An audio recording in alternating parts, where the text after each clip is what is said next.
So my contribution today is to bring a sociological perspective to bear on issues of inequality, disparities in access to special education services, and in patterns of unequal disability identification.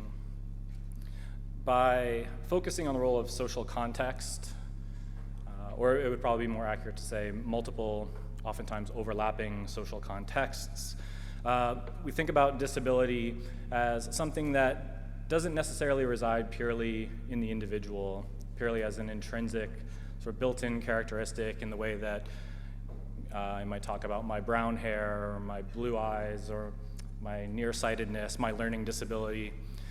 Taking a socially, sort of social constructionist view of disability lets us consider the possibility that it's not just the characteristics of a given child that influence whether he or she will be likely to be identified as having a disability or ultimately be placed in special education, but it matters where the student resides, both in historical context and spatial context. It's not just the characteristics of the individual student that matter necessarily, but the characteristics of the students with whom that individual is surrounded, the characteristics of the teachers, educators that the student comes into contact with, that ultimately determine whether the student's regarded as having a disability or not. So this is the sort of perspective I'll be talking about today, using some examples of my past and ongoing research, as well as the research of other social scientists who have examined similar issues.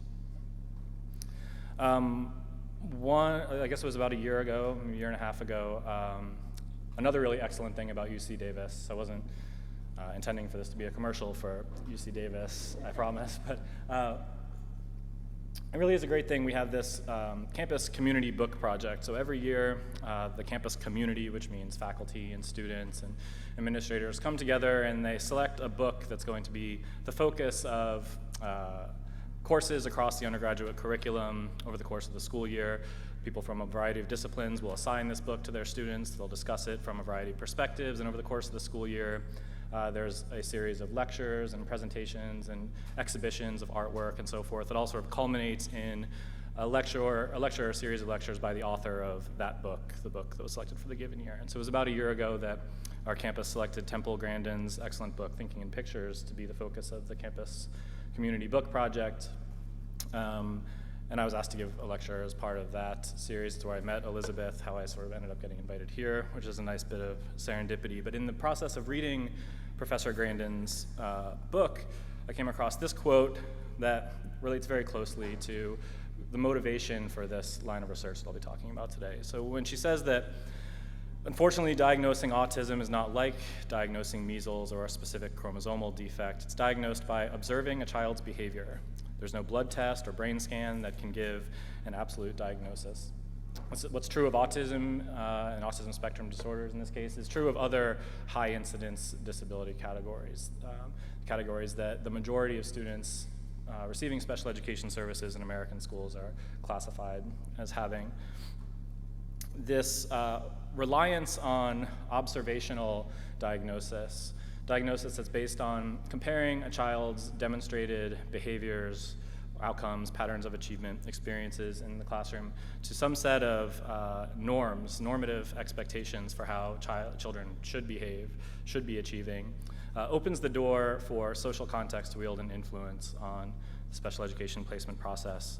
And it's that possibility that I've interrogated and will sort of be describing today. Generally speaking, this line of research focuses on these questions: that how do broad patterns of social inequality affect children's likelihood of being diagnosed with what we'll call a learning-related disability?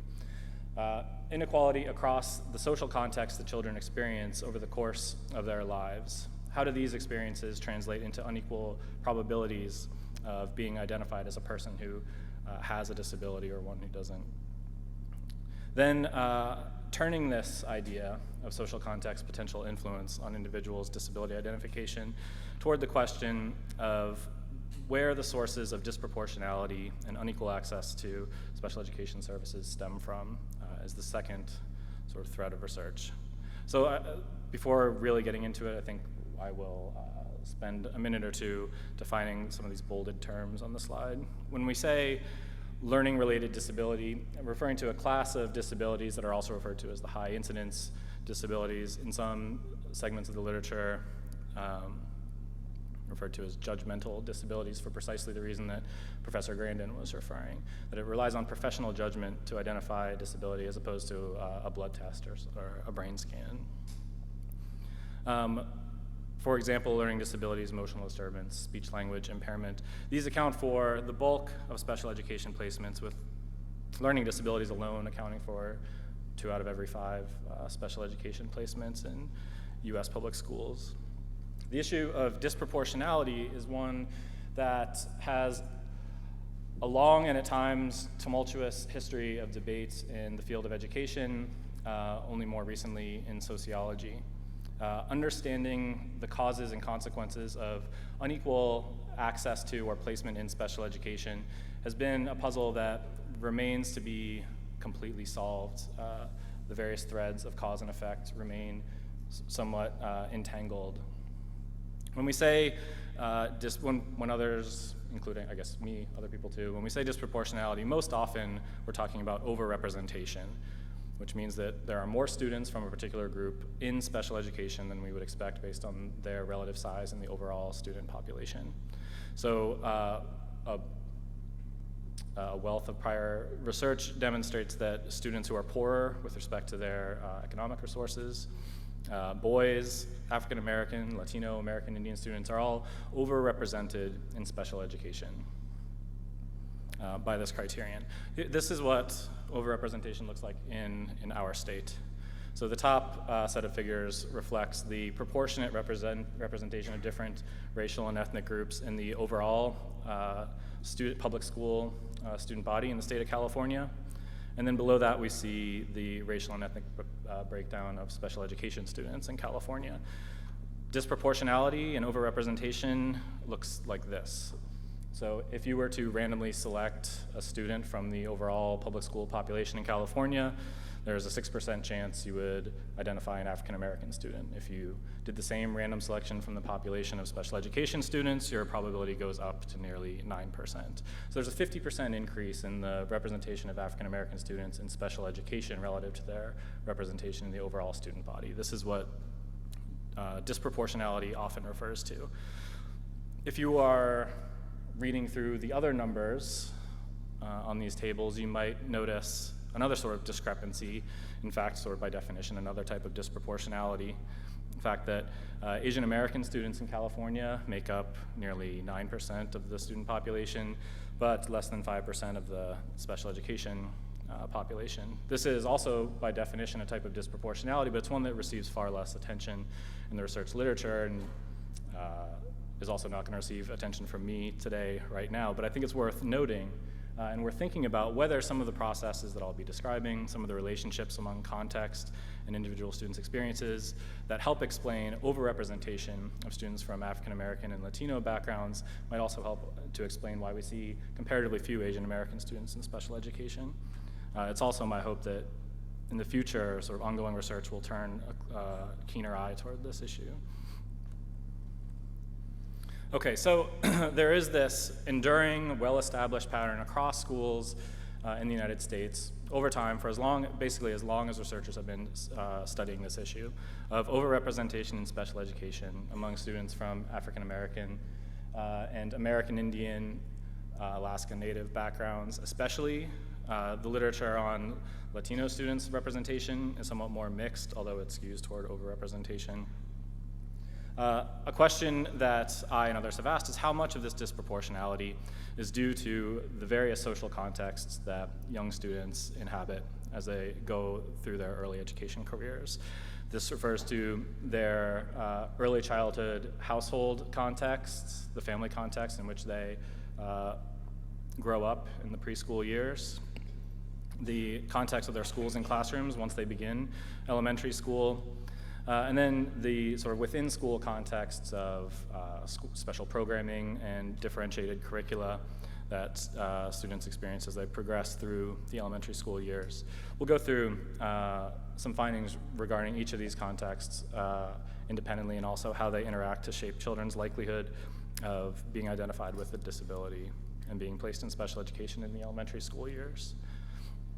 The approach I take to this work is firmly rooted in social demography, the field in which I was trained, the field in which I do most of my work, which means an analysis of generally fairly large survey and administrative data sets, the application of inferential statistical models to understand relationships among and between important factors that shape certain socially relevant outcomes. So in this case, what I and my colleagues have done is taken data from the early childhood longitudinal study kindergarten class of 1998-99, which was a longitudinal prospective study that began in 1998, that followed an original sample of about 20,000, a nationally representative sample of 20,000 kindergartners, beginning kindergarten in 1998, and followed them through the conclusion of what would be their 8th grade year if they remained on normative time throughout their education careers.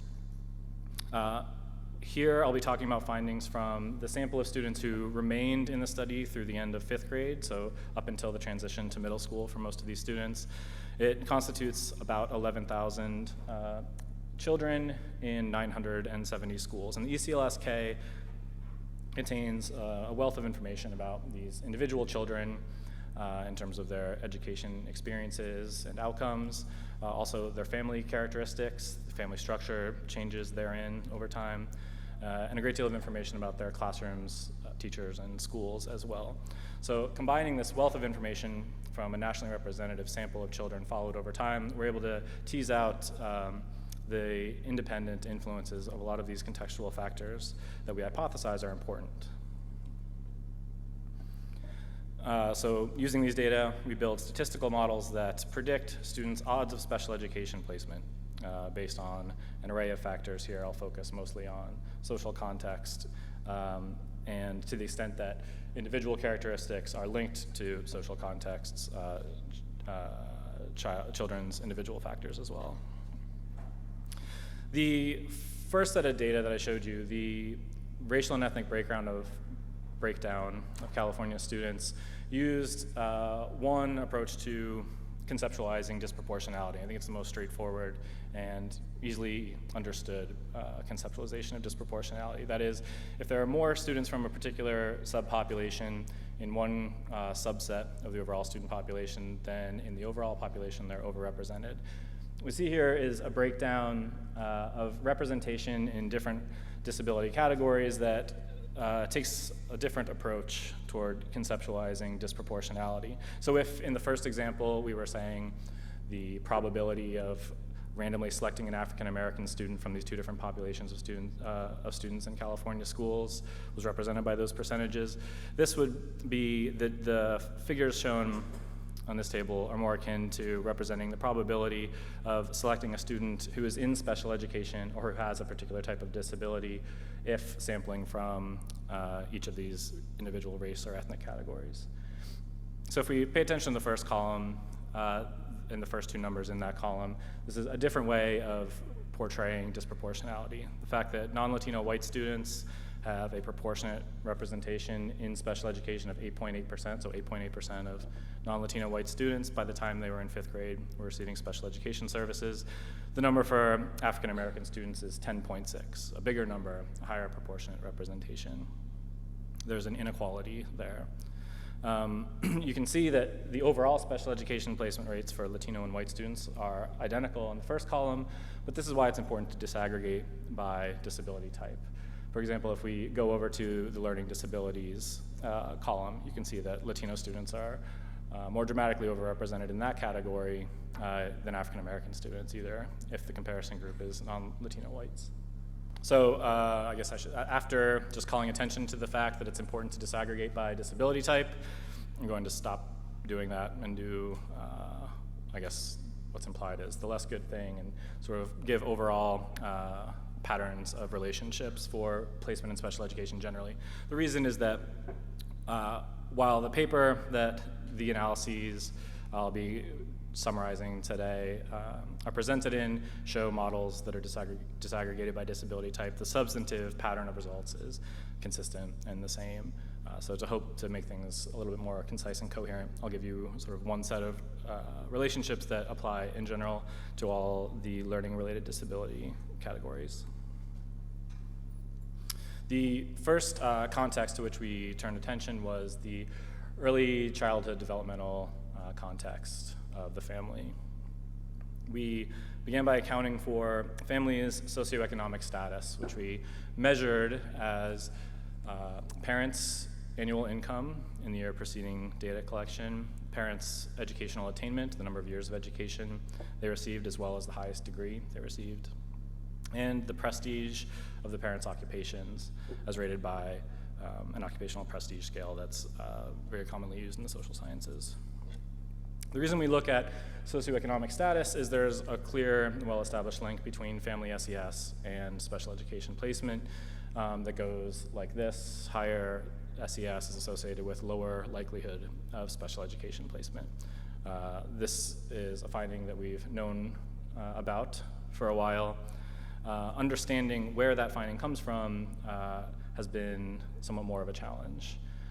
Explanations range from teachers discriminating against lower SES students for a variety of reasons, curricula being sort of less closely attuned to the needs or the prior experiences of low SES children, and then inequalities in child development that are associated with socioeconomic status that set low SES kids up to be comparatively disadvantaged at the time they enter kindergarten compared to their higher SES peers.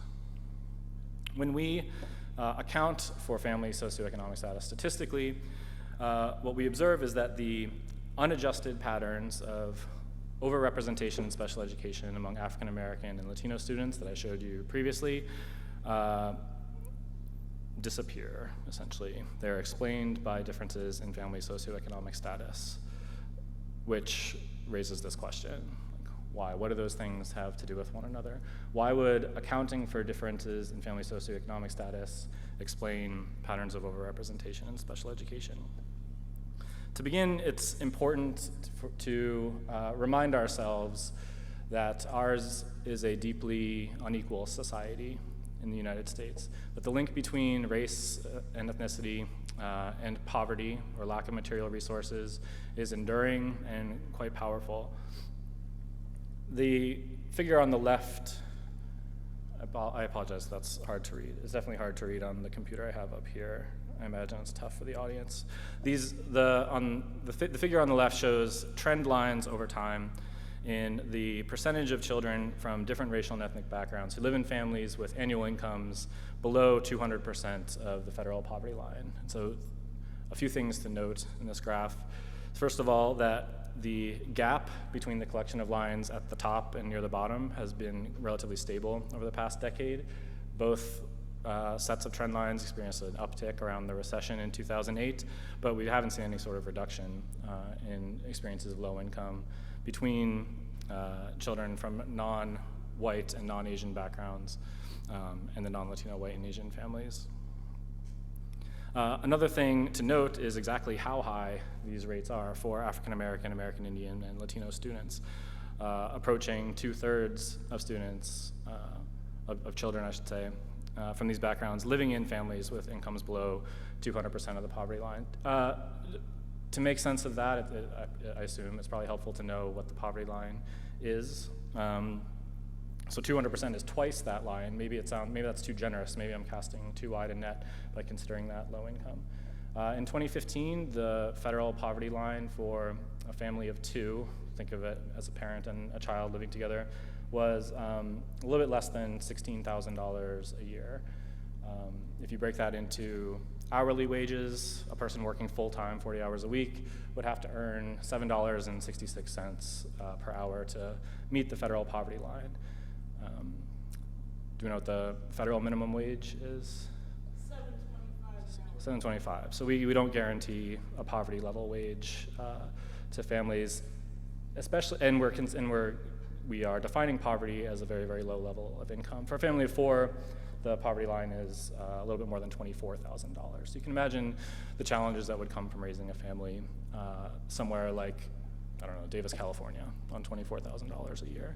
You can imagine the challenges of raising a family of 4 in California on twice the poverty line, making $48,000 a year. Right? This is the figure we're using to define low income on the left-hand side of the screen here. The other side of the poverty coin, or the low income coin. So the figure on the left represents low income, twice the federal poverty line. On the right, we're looking at the proportion of children in American families where the household is subsisting on less than half of the federal poverty line. $15,000 is already a very small amount of money. Half of that for a family of 2 is a tremendously low amount of money. Half of the $24,000 that represents the poverty line for a family of 4 is impossible, you could imagine, to get by on. And yet, 1 out of 5 African-American children in the United States is living in a household like this. 13% of Latino families. The link between race and ethnicity and socioeconomic status is thus quite strong. Right? When we examine children from different racial and ethnic backgrounds and don't take these sorts of things into account, we are making potentially myopic comparisons. We're not taking into account the full picture of what it means to be from a Latino background, African-American background on average in the United States. So socioeconomic status is not randomly distributed. In other words, it's highly correlated with race and ethnicity in our country. Socioeconomic status is also associated with academic performance. And here in our study looking at special education placement in the elementary school years, it's useful for a number of reasons, statistical but also theoretical, to measure academic preparation before children enter school. So socioeconomic status is highly associated with what researchers and educators are familiar with calling school readiness, which is the academic and social and emotional preparation students have at the time they enter kindergarten. We took into account students' school readiness via a measure of their mathematics and literacy test scores at kindergarten entry, as well as teacher ratings of their task-related classroom behaviors. And what we found is that when we add school readiness measures to our model, this accounts for the SES differences. In other words, the reason students from different socioeconomic status families exhibit differing levels of likelihood of being identified with a disability and placed in special education can be attributed to the association between socioeconomic status and early childhood educational developmental context. Right? All of the factors that coalesce to produce average levels of academic preparation and social and emotional preparation that vary across families. When we compare students with similar socioeconomic status backgrounds and, importantly, school readiness, and here, though we have a sort of multidimensional measure of school readiness, the factor that is by far the strongest predictor of special education placement is academic achievement on standardized test scores at kindergarten entry.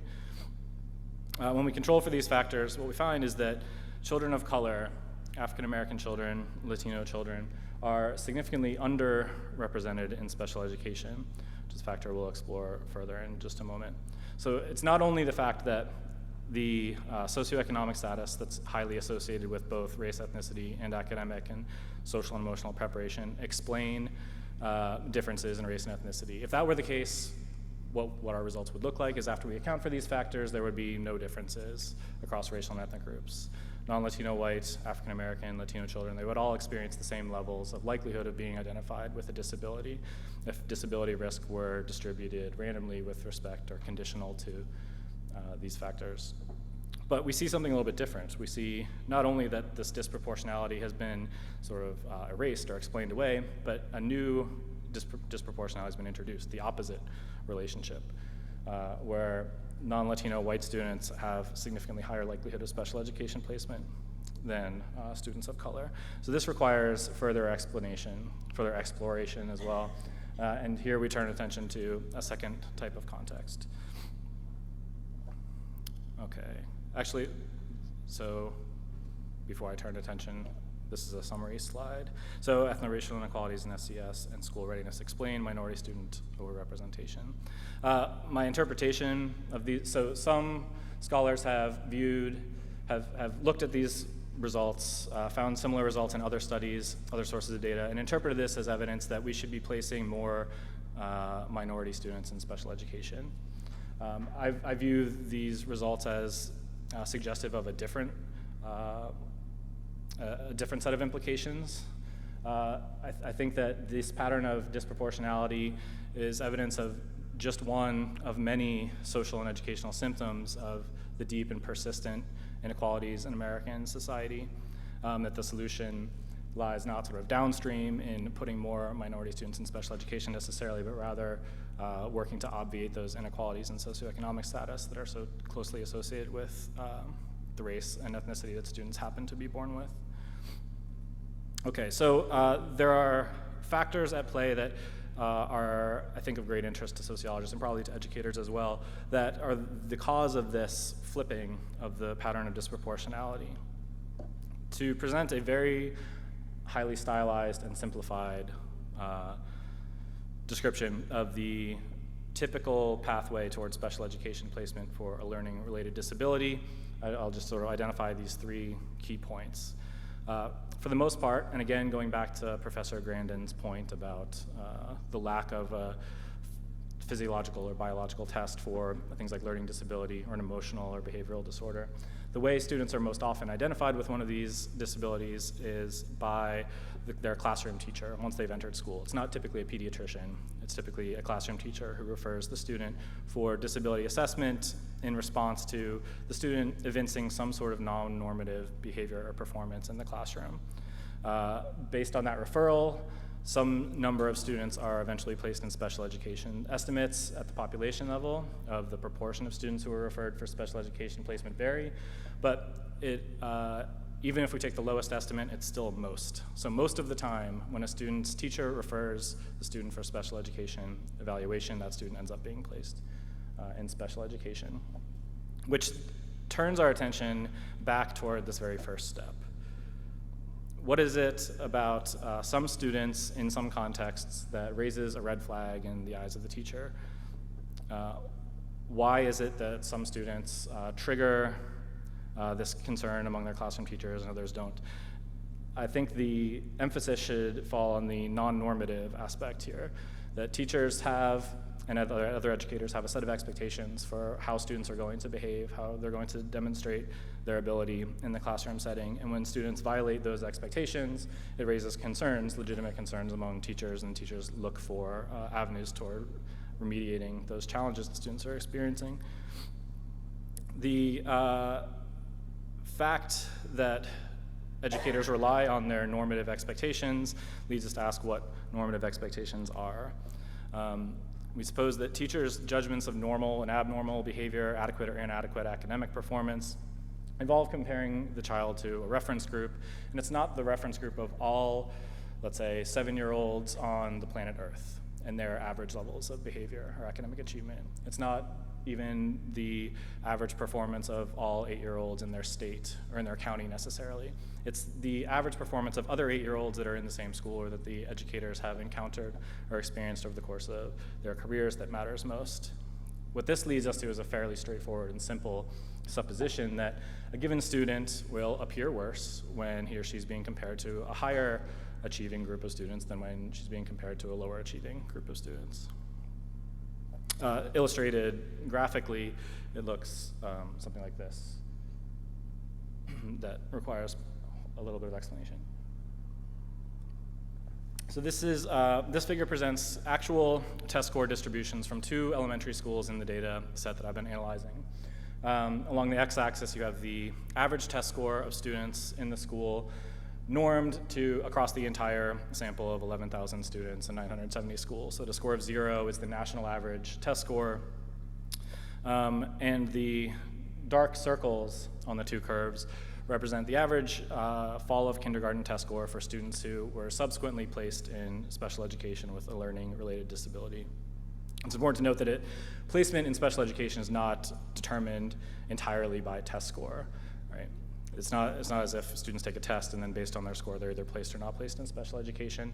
But it's reasonable, I think, to expect that students who are having difficulty in the classroom setting learning, demonstrating adequate levels of performance relative to local norms are the ones who are most likely to raise concerns among their teachers that culminate in special education referral. So these are two schools' test score distributions. Imagine, if you will, you're a teacher in school 850, the school represented by the dashed line here, where the typical student in your school has very high achievement, about a standard deviation above the national average.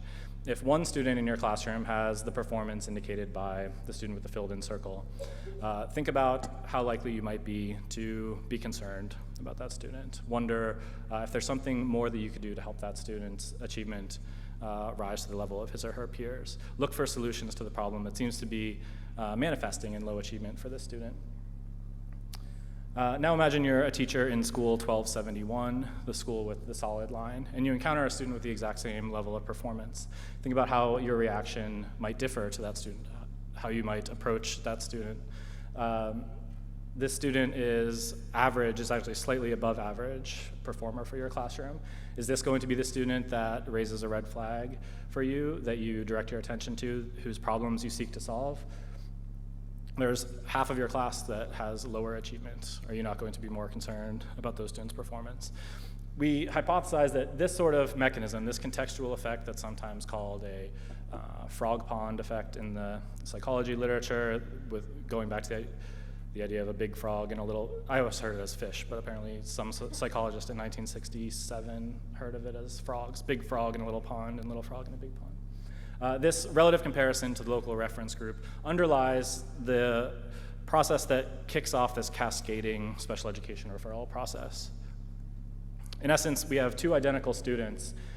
We're hypothesizing that if we switch the student from school 1271, where they're an average achiever, hypothetically unlikely to raise concern among his or her teachers, and switch the student into school 850, all of a sudden this is a low achiever who's in need of additional attention. So our hypothesis, stated in words, is that students' cognitive and behavioral characteristics influence their likelihood of special education placement. We know this. This is what the first set of findings I presented demonstrated.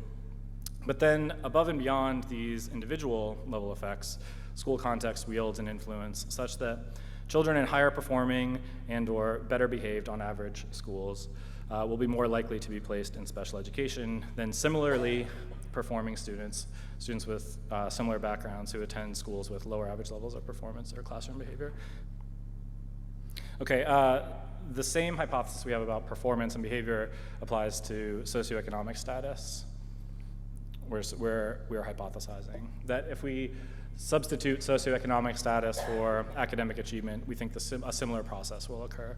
In essence, anything about a student that makes him or her conspicuously different from the other students in her classroom or school is likely to increase the likelihood that that student will end up referred for evaluation and subsequently placed in special education. Conspicuously different in a way that's viewed negatively. So a low SES student in a high SES school, for example, or a non-white student in a high white enrollment school. Okay, so we further hypothesize that minority and low SES students will be more likely to be placed in special education as they become more distinct from the other students in their school. Okay, we measure these school characteristics by essentially, where possible, using formal school records to measure things like average student racial and ethnic student body composition, and then aggregating individual level data up to the school level for things like measuring average academic performance, average teacher rated student behavior, and average student socioeconomic status. What we find is that these school context factors do matter. The strongest school level predictors of individual special education placement are the non-white student enrollment in the school, which is negatively associated with students' likelihood of being placed in special education. That means as the non-white enrollment goes up, an individual's likelihood of being placed in special education goes down, controlling for all the measures we have about that individual student. So that student's actual performance, their behavior in the classroom, their family characteristics, and so forth. The same, or I should say the opposite relationship exists for average test score and student behavior. That as the average test score in a school goes up, the likelihood that a given student is ultimately placed in special education goes up as well, which is what we would expect based on that contextual effect hypothesis. Some of the magnitudes of these effects are quite large. These aren't necessarily small effects. So when we find that as the proportion of non-white students enrolled in a school increases, the probability of a given student being placed in special education decreases, a way of understanding this would be to say, if we take the average student in the average elementary school in the United States with respect to the racial and ethnic composition of students in the school, so the absolute average school in the country, and move that student to the average school attended by an African American student in the United States, that child's probability of being placed in special education goes down by 30%. The difference in racial and ethnic composition between the average school overall and the average school attended by an African American student is dramatic. So just like the patterns of socioeconomic inequality across American families have been very stable and deep, so wide gaps that haven't changed very much, the level of racial and ethnic segregation across American schools remains persistent and deep. So if I can do a quick aside, I guess, following the 1954 Brown versus Board of Education decision, where the Supreme Court ruled that by law schools could not be segregated by race and ethnicity, that was a violation of children's constitutional rights to equal treatment under the law. Levels of school segregation decreased through the 1970s. Then in the 80s and 90s, as federal desegregation orders sort of expired, segregation increased again. The levels of racial and ethnic segregation have remained fairly stable, and yet they remain stable at a level that now in 2016 is approximately equal to what they were in 1954 when the Supreme Court had to step in and act and say that segregation was illegal. In other words, it hasn't improved. So when we say the average school attended by an African American student, this is a school that is predominantly African American. This is the situation in most public schools in the United States that African American children attend. So the magnitude of this effect, if we were thinking of this as an intervention, if I were up here talking about an intervention that reduces children's odds of being placed in special education by 30%, we might be very excited. But here, keep in mind, the treatment is racial segregation. That's what's causing these disparities. That schools with high minority student concentrations, for some, I think, probably wide variety of factors, including unequal access to resources and personnel. The complications that come from having, so let's imagine if you were in School 1271, the school with the solid line, and you actually were going to use a test score as the cutoff for placing students in special ed. This school would have to place half of its students in special education. It's clearly not a possibility. It's not tenable. Limited opportunities to provide these sorts of resources to students at the aggregate level mean that any given student in the school is less likely to have access to those resources. Okay, the fact that we find this same pattern of results with respect to achievement and behavior suggests, and this is sort of the way I've been discussing it so far, that if you're a particular student and you're being compared to a group of higher achieving students, that makes you look worse, and as a consequence, more likely to generate concern among your teachers. Another way to think about this set of relationships, though, is to take it from the perspective of a student who has special learning needs related to an underlying disability. For these students, what it means is if you are a student who has special needs and you attend a school with low average achievement or low average classroom behavior, you're going to be proportionately less likely to receive services that address those needs than if you were attending a school with higher average achievement.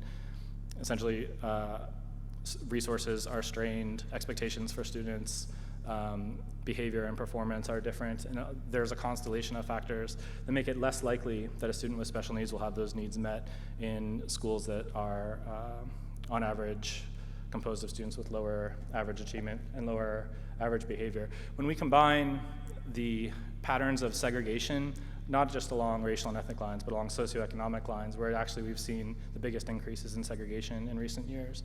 Wealth inequality across schools and across school districts has been increasing dramatically in the last decade. Those patterns of segregation, if we think back to the link between family socioeconomic status and school performance, mean that concentrations of wealth and concentrations of certain racial and ethnic student groups in certain schools also happen to mean concentrations of performance and achievement that all work in the same direction of preventing, or I should say reducing, the likelihood that a student from a low SES or racial or ethnic minority background will have access to special services should they need them.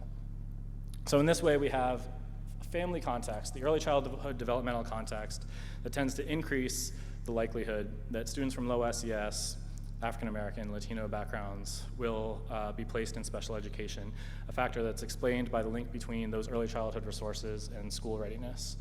At the same time, we have sort of countervailing effects at the school level. These students tend to attend schools that are contexts that tend to depress the likelihood that any given student is placed in special education. This is why when we only account for family resources, family context, we see the pattern disproportionality flip so that students from minority or socioeconomically disadvantaged backgrounds are less likely to receive services. It's because of the school contexts that they inhabit during elementary school. So when we take, I'm going to, I think, next turn attention to the last type of context that I plan to discuss, and then we'll, I think, have plenty of time for Q&A, which, if that happens, would be, I think, the first time in my career that I managed to end on time, which would be a small miracle. The last type of context is the curricular context, or the type of programmatic differentiation that students experience in American elementary schools. If we take just the family, and I haven't talked much about neighborhood context, but it's clearly an important factor, and it works in ways that link up conceptually and empirically very tightly to the factors I've been describing so far. When we take these contextual factors into account, we would expect that children of immigrants, or newcomers in the parlance of a lot of the education research these days, would be especially likely to receive special education services. We'd expect them to be overrepresented in the same way that African American and American Indian students are represented. That on average, the level of family resources that children of immigrants have access to are lower than the family resources during the early childhood context that children of native-born parents have access to. Native-born, US-born terms I use interchangeably. US-born is probably better. Demographers say native-born. I lapse into that sometimes. And then when you compound those sort of resource inequalities with cultural and linguistic discontinuities between the household, the community, sometimes the neighborhood and ethnic enclave neighborhoods, and the school, like the expectations of teachers, the types of curricula that students are encountering, all these factors we would expect to depress initial academic achievement for students who grow up in immigrant homes relative to students whose parents are born and educated in the US. As a result, we might expect these students to be overrepresented in special education. And yet, when we look here using the same data set, we're still talking about this nationally representative sample of kindergartners followed over time. What we see is that children of immigrants, this is represented by the solid line on this figure, remain underrepresented compared to children of US-born parents throughout the elementary school years. If you begin sort of toward the left-hand side of the x-axis of the figure, we see that, and here I should say we're talking just about learning disabilities, focusing on that disability categorization that 41% of US students carry. Consistent with that idea that these disabilities are most often identified after children have entered school. But when children enter kindergarten, both groups of students demonstrate very low levels of identification with learning disabilities and receipt of special education services. For children of US-born parents, though, the trend line begins taking off during kindergarten and first grade, continually sort of accelerating over time. These models are predicting the percentage of children, I'm sorry, this is actually just an empirical plot of the percentage of children who have experienced special education placement with a learning disability by a certain time point. So it kind of aggregates. The children of immigrants, though, when you follow their trend line, it's totally flat from kindergarten through first grade. Very few of them begin school with learning disability labels, and they also don't pick one up over the first couple years of school. By the time these children finish third grade and ultimately up through the end of fifth grade, though, their levels begin to approximate those of children of US-born parents. And in fact, that gap at the end of fifth grade is not statistically significant, meaning they're, for statistical purposes, equivalent levels. Okay, so children of immigrants are not especially likely to receive special education services, despite the fact that the context they experience in early childhood should be leading them to be overrepresented based on all of the evidence we've been covering so far. What services are these children likely to receive? So if we look at participation in EL services, so services defined as ESL or bilingual or dual language education, pull out English acquisition instruction, you can see the big differences that you all anticipated you would see. That children of immigrants begin school with over, around 36% participation in services for English learners. And then that percentage begins declining after first grade. There are interesting sort of parallels, or almost, I guess, mirror images in the two figures we've just seen, right? There's a parallel line at the beginning here, and then begins to decline after first grade. When we looked at participation in special education among children of immigrants, there was a flat line at the beginning that was very low that then began to rise. So perhaps that's not a coincidence. If we look at, if we then compare the special education participation of students who ever participated in services for EL students to those students who were not ever classified as EL students, you see a pattern that I think is very interesting, that participants in ESL or bilingual programs are just not in special education, aren't identified as having learning disabilities in the first few years of school. By the end of third grade, once these EL students begin to be reclassified, begin to be identified as English proficient, a comparatively high proportion of these students are exiting EL programs and going directly into special education programs for learning disabilities. So that by the end of fifth grade, you see significant and fairly substantial overrepresentation of EL students in special education programs for learning disability, where the opposite holds true in the early years of schooling, that EL students are significantly underrepresented in special education. This EL participation, EL service participation, fully explains the gap that we started with. It explains why when we compare children of immigrants to children of US-born parents, children of immigrants are, at what seemed at first, inexplicably less likely to be in special education. The answer is that they're in services for EL students instead.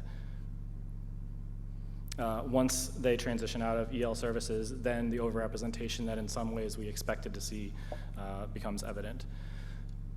Is this a problem, is the question that immediately comes to mind. There's an argument that it is, and there's an argument that this is in some ways not a problem. This, by the way, when I say this, what I'm saying is this problematic.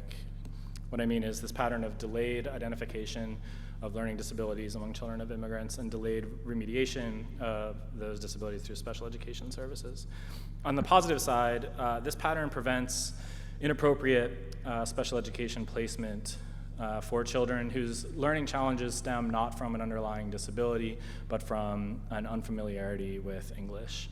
So a student who's demonstrating lower than expected levels of performance in kindergarten or in first grade, and who is learning English, and that's what's causing the problem, shouldn't be placed in special education, shouldn't be identified as having a learning disability. Outcomes in a variety of ways, educational, but also just general life course outcomes for students who are inappropriately placed in special education are quite negative. So a positive to this pattern is that it prevents that sort of placement, that inappropriate placement.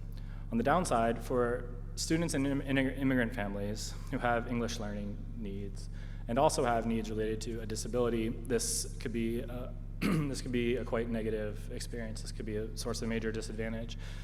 What this pattern of delayed identification causes is these students to miss the window of early intervention that we know is critical for remediating the challenges associated with a learning disability.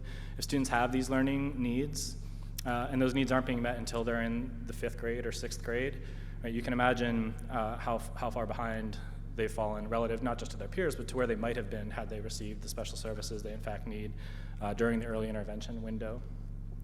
There's a host of reasons that have been proposed for why educators might intentionally delay identifying children of immigrants and EL students for learning disability identification and special education placement.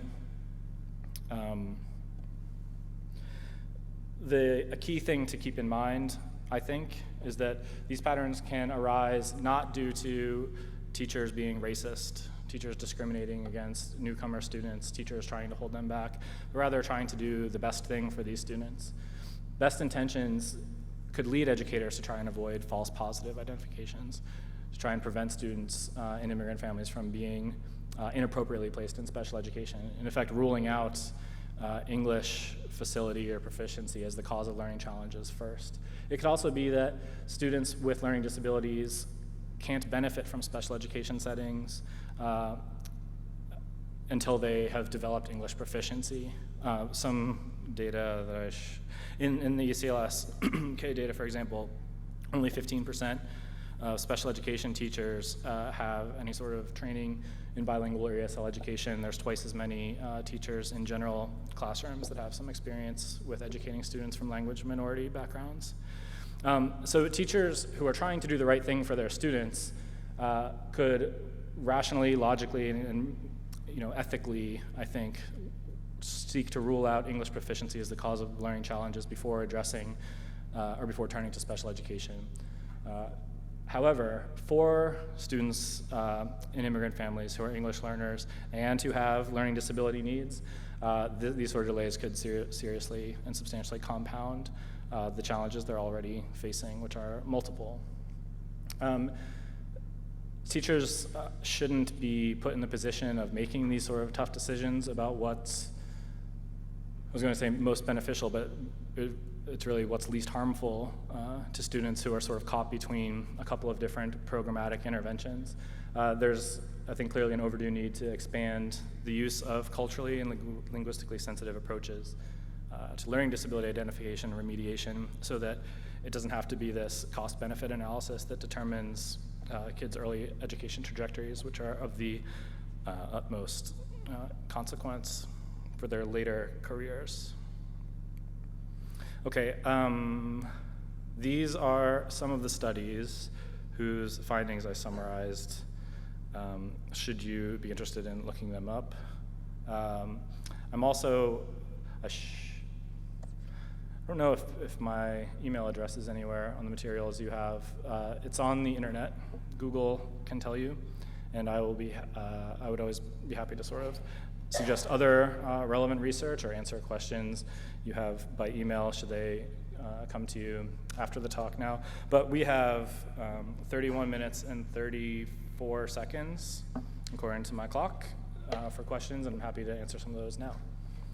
Hi, my question is about your percentages on Asian in special ed. Does that include or preclude the Southeast Asian immigrants that settled heavily in Sacramento, Fresno, and Minnesota? Mm-hmm. Because they came with no written language and many of them spent years in internment or refugee camps. So I'm just wondering how they're included in your data.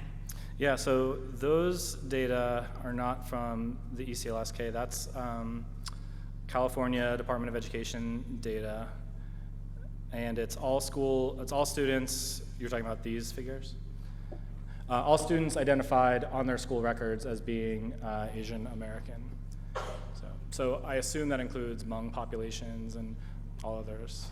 Yeah. The fiscal situation of the school district, because in Salinas, what we see is the schools go out of their way to not identify students because they don't want the financial responsibility.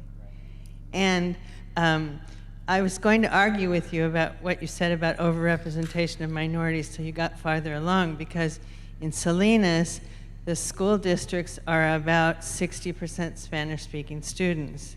And I can't get them to identify IEP needs in my Latino patients at all. It's just really, the ones that get identified in Salinas are the ones whose parents know how to advocate. Yeah, so there are two, I think, very, very important points you just brought up. The financial factor and then the role of parental involvement, parental advocacy on behalf of children. The parental advocacy piece is, not where I thought it was, but it's, I think, a potentially important explanation for underrepresentation of children of immigrants in special education. That those parents are, it's been well established, like the least likely to be advocates for their children for a whole host of reasons, right? ranging from just the ability to get to school, transportation issues, work conflicts, to linguistic challenges, to sort of discomfort, something we attribute in sociology to what's called cultural capital, sort of unfamiliarity with the expectations of educators. All of these things can make it less likely that an immigrant parent is going to feel comfortable or be able to go in and advocate for special services for their kids. That's important. And then the financial piece is another, I think, a very important thing to add to this puzzle that's missing from the existing data. So a study that I'm currently, it's in the early stages of conducting, I don't have results to talk about today, is I'm collecting all of the local control and accountability plans, the LCAPs for school districts across the state, and coding their financial allocations for special education, linking that to census data on the demographic and immigrant composition of the school district itself, that will help get at answers to some of these questions. Is it that they simply don't have enough money at the beginning, or that somewhere along the line money gets redirected in ways that's sort of disproportionately sort of channels funds away from special education that other districts are allocating to special education? These are open questions that I think are very, very promising. It's in fact what I'm going to do for the next 5 years. So I'm really, I'm sort of banking on that being an interesting project in a big way. A comment and then a question. Uh-huh. The comment is, it's my observation that there's a strong correlation between SES and access to intensive special education services, such as ABA services or paraeducator services. I wonder if you have any observations yourself, or perhaps even some data to show that link between the more intensive and, I guess one might even say, the more expensive kinds of services. Yeah, I don't, but that's another thing that I'm hoping to get out of the LCAPs. Number of special ed paras that are being funded or being supported across districts, links between that and wealth, basically SES of the families that make up a school district. And I'm also not aware of existing research that looks at that link, but I think that it's likely, you know, for a very similar reason, advocacy, sort of parents getting together and sort of making sure that districts provide the maximum amount of resources for their kids in some settings and not in others, and that difference is obviously very tightly linked to SES. Mm-hmm. Yeah, so she mentioned being able to hire an advocate, paying for an advocate to bring to IEP meetings, for example. I have two questions, actually. One is, if a district or educators focused on standardized testing, how did that impact the numbers, if you guys were able to find that? And then the second question is, were there any schools or districts where educators were better equipped to teach students of diverse learning abilities? And if there were, did that impact, or how did that impact those numbers as well? So focus on standardized testing piece. So in the period where these data were collected, it was in the lead up to and then the immediate sort of aftermath of No Child Left Behind being passed. And so an assumption I'm, I guess, implicitly making, and it may or may not be accurate, is that all of the schools were newly focused on standardized testing in this period where No Child Left Behind regulations had just been put in place, and every school and district was trying to figure out how to respond. There's, of course, variation. The assumption in the statistical model is that it's random variation, or that's not associated with any of the independent variables that are in the things I'm using to predict special education placement. Now, the second point is one that I've been very interested in, that are there schools where teachers are, for some reason, and these are reasons that we should be able to identify, better equipped to educate students from diverse backgrounds, better linguistically and culturally, right? The hypothesis that I'm exploring as part of that 5-year project that I advertised and conveniently don't have any, or I was gonna say, conveniently is not the right word. It helps me get out of answering questions in a firm way, but it's disappointing because I really wish that I had findings already.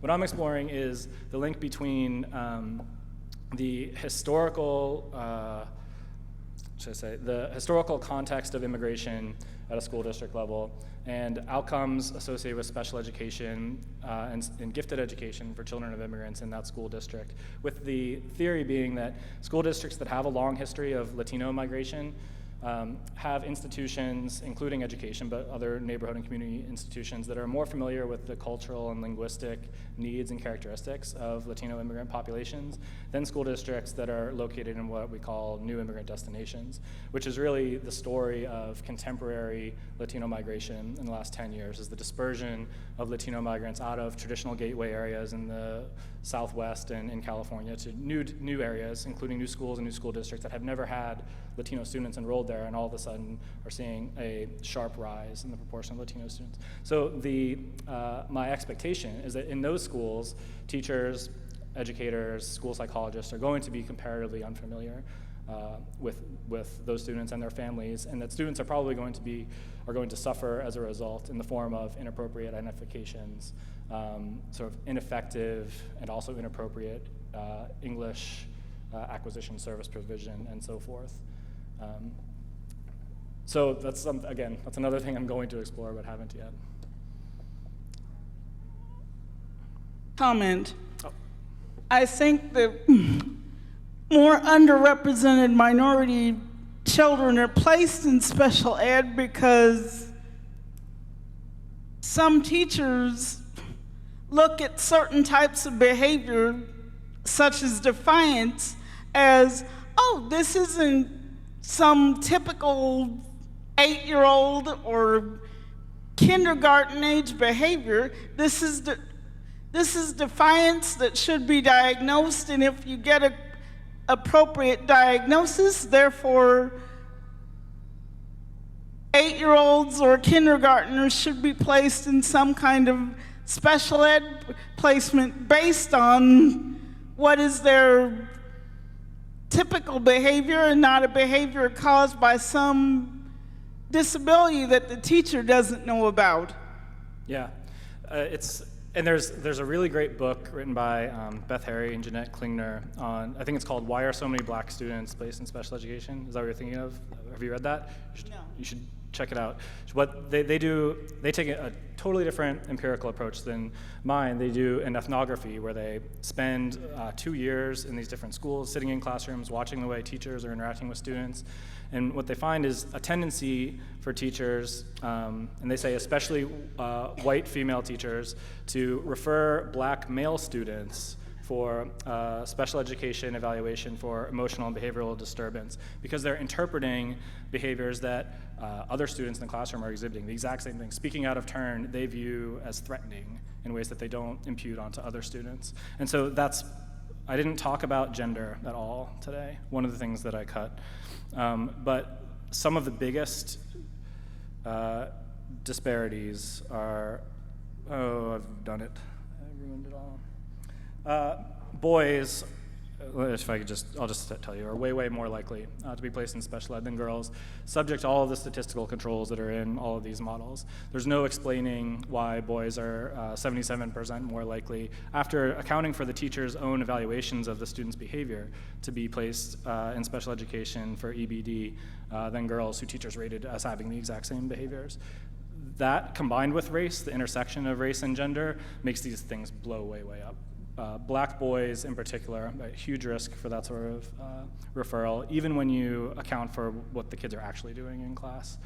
Harry and Klingner say it's for exactly that reason, and it's very persuasive, the evidence they have. I know you looked at a correlation between ethnicity and disability category, but have you seen any correlation between SES status of the parents and disability category? The answer is yes, but I can't recall numbers. Do you have? Is there a particular kind of? Yeah, not in my study, but it has popped up, and it's really fascinating.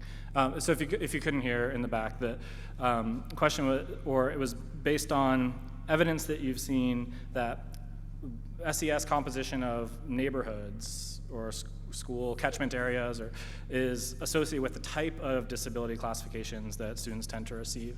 There's a sociologist, again, I'm just going to plug my discipline, named Peter Bierman, who has recently done some really interesting work on autism diagnoses across space and looking at the sort of spatial diffusion of autism diagnoses. And he finds there's this sort of social contagion explanation for it, that when a sort of a center of gravity sort of emerges where a lot of high SES parents, relatively speaking, have kids who are identified with autism spectrum disorders, you can map the sort of diffusion of these diagnoses out from there, that it spreads through social networks, that parents talk to each other, and parents begin to think maybe that's my kid's challenge is related to this.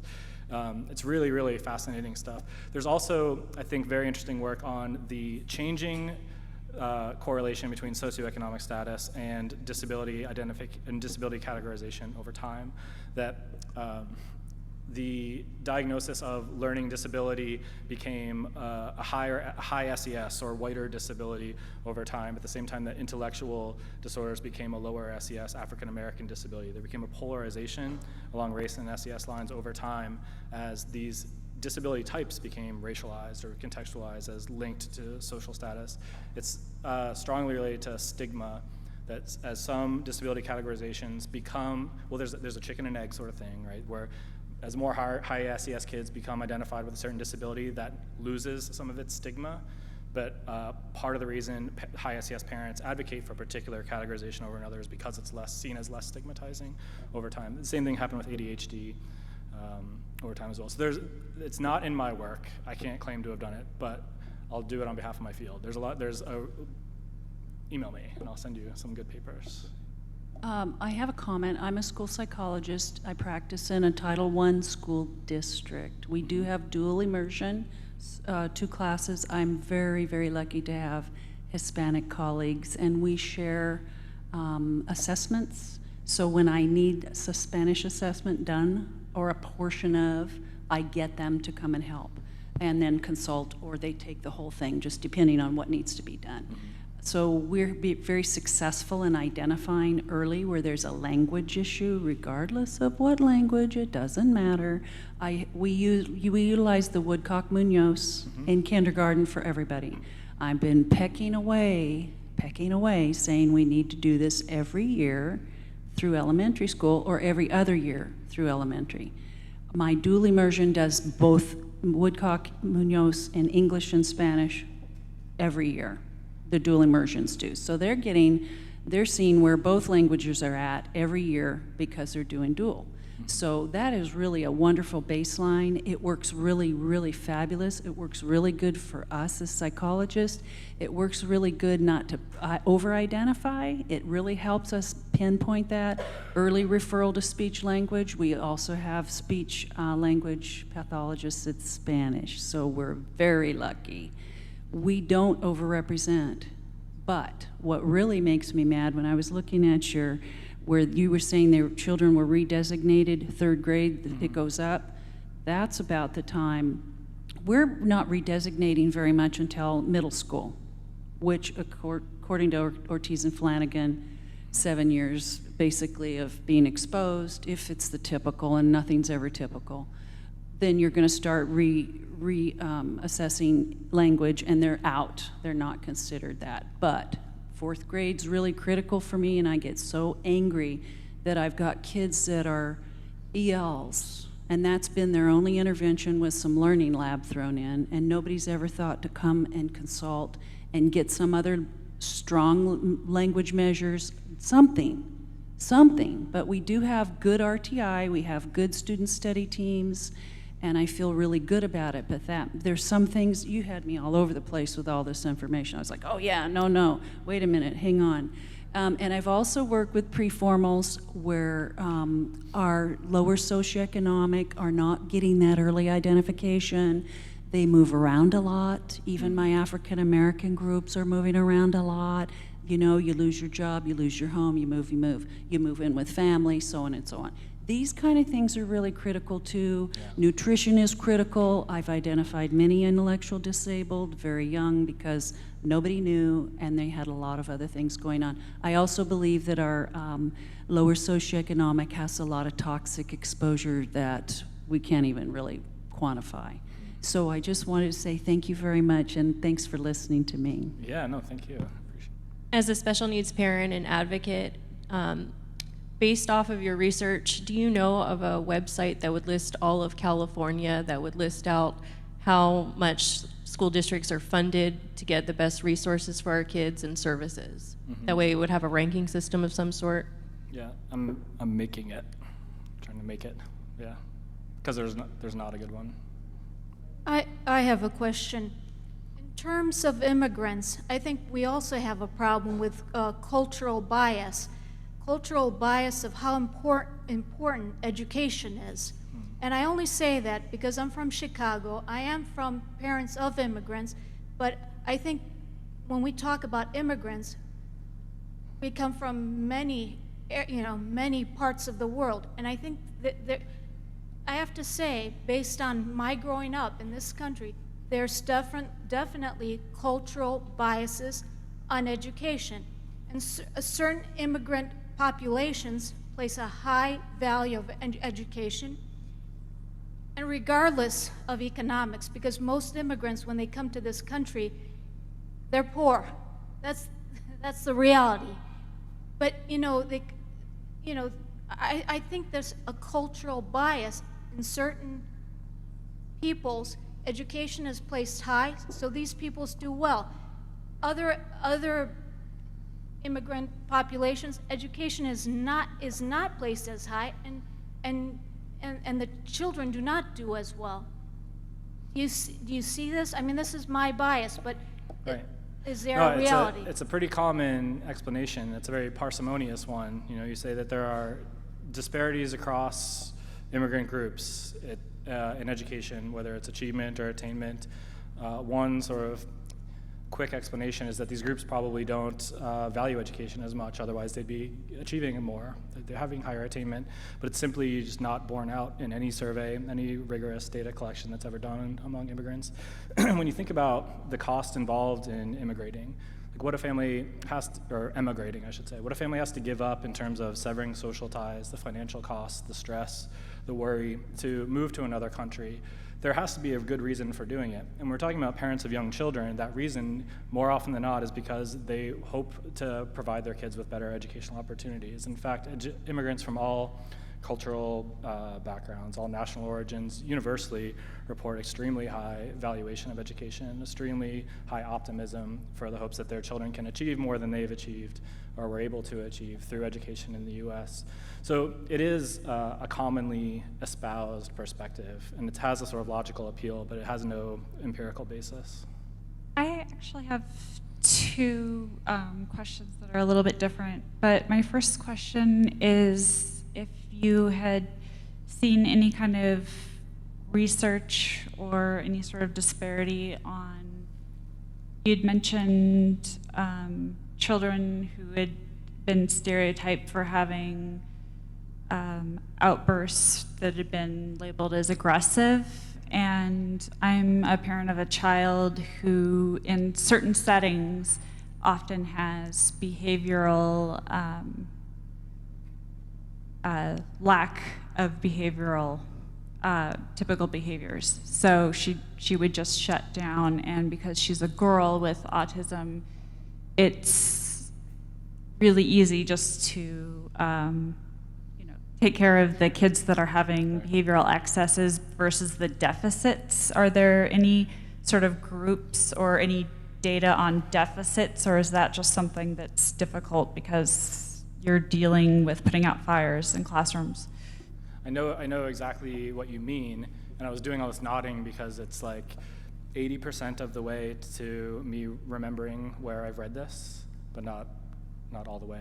The idea that, so the type of, the way sort of emotional or behavioral challenges are manifested by gender, right? It's kind of what you're describing, where if boys are more likely to have outbursts, girls are more likely to internalize, that leads to sort of lower levels of recognition of problems among girls. It's obviously easier to identify these problems among boys. That's one of the explanations for some of the gender differences in recognition of emotional and behavioral disorders across gender. I